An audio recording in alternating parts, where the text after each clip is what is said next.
All right, guys, what's going on? Welcome in. So in this one, I really wanted to touch on the whole Denzel Mims situation because up to this point, through voluntary OTAs, he's been a little lower on the depth chart. Let's dive in. Now, this isn't music to Jets fans' ears by any means, but the good news is we have a bulk of wide receivers on this football team that are producing so far and looking pretty good through voluntary OTAs. Guys like Braxton Berrios, Elijah Moore, and more specifically, Keelan Cole. Now, Cole's the interesting one because he's coming in from Jacksonville, a couple of seasons under his belt, 1 year, $5.5 million. And by the way, Keelan Cole is actually my favorite free agent signing that the Jets made. This guy can play, and I'll try to find that reaction video to when the Jets initially signed Keelan Cole. I was pumped up just being from Florida, watching a lot of Jacksonville Jaguar football. This guy has really good hands. He can beat you on the outside. He can beat you on the inside. Really good quickness. And it's kind of funny. I remember when the news officially broke, my least favorite thing about the signing was that it was only just a 1 year deal. I was kind of hoping for a 2-year deal or a 3-year deal. I really like Keelan Cole, but I think at the end of the day, that's one of the factors that's kind of playing into Denzel Mims maybe being a little lower than expected. We have so many wide receivers first and foremost, and the majority of these guys are looking pretty good up to this point.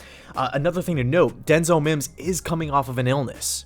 So, and by the way, it's not virus related or anything totally serious or anything like that, but we do have to take it into consideration because when we're looking at the wide receiver depth chart, Mims was dealing with something that the rest of the wide receivers didn't have to deal with, and it's voluntary OTAs. Okay, this is the perfect time to experiment. This is the perfect time to see what guys are made of, right? This isn't, week 6 of the NFL season where we have to prepare for week 7. We have a big divisional, a matchup coming up. No, this is voluntary OTAs. We're in early June. So Denzel Mims is a young guy. Keelan Cole's the fresh face coming in from Jacksonville.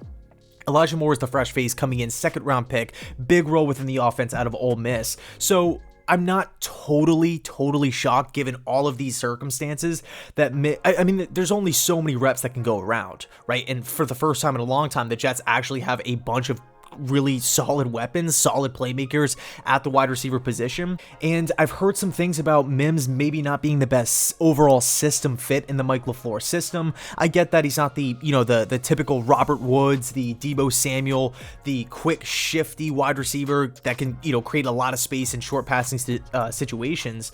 And he might not be the most versatile guy in the world, but I think Denzel Mims has a lot of really good, really attractive qualities that made him a 2nd round pick in the first place. I'm not gonna lie to you. I was totally amped when we picked Denzel Mims out of Baylor. This was a big wide receiver who had great hands, a lot of speed. He could win at 50-50 balls. He could win one-on-one matchups.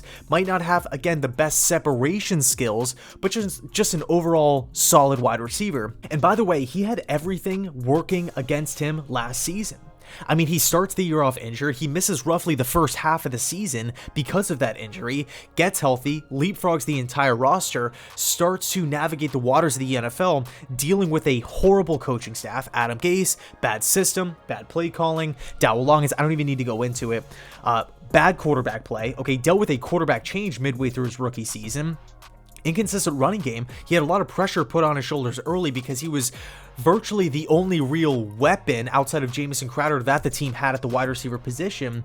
And all of this coming in year one as a 2nd round pick. So he dealt with a lot of different things. He dealt with a lot of, trials and tribulations this rookie season that the typical rookie wide receiver wouldn't have to deal with.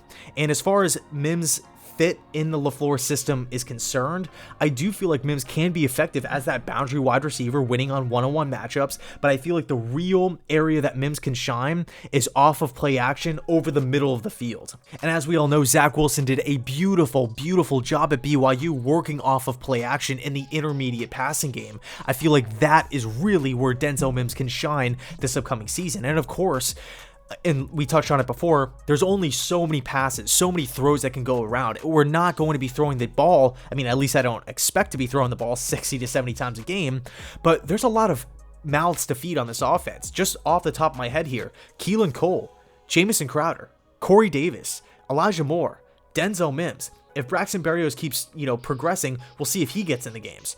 We haven't even talked about running backs out of the flat and tight ends.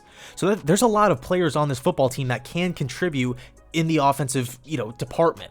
So I feel like Mims, when it's all said and done, will have a role within the Jets offense. I feel like he's not some outcast. He's not some outsider at Jets camp. I feel like Mike LaFleur is a smart enough offensive coordinator to utilize Denzel Mims' skill set. I mean, again, he was a second-round pick for a reason. And another thing to make a note of, it's not like Joe Douglas went out and selected Denzel Mims in the second round because he was the key to unlocking the Adam Gase offense, right? There had to be some level of foresight with that pick in future years, right? If Adam Gase doesn't work out, because he was entering the season on the hot seat to begin with, right? And a lot of people weren't really expecting Gase to be here for the long haul, bringing home multiple Lombardi trophies, right? 10, 15, 20 years down the road.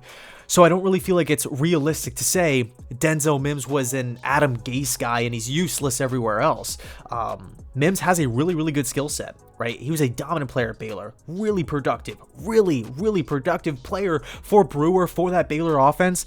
He was so fun to watch, and I was ecstatic when the Jets landed him. So bottom line is this: I like Mims. I like Mims a lot.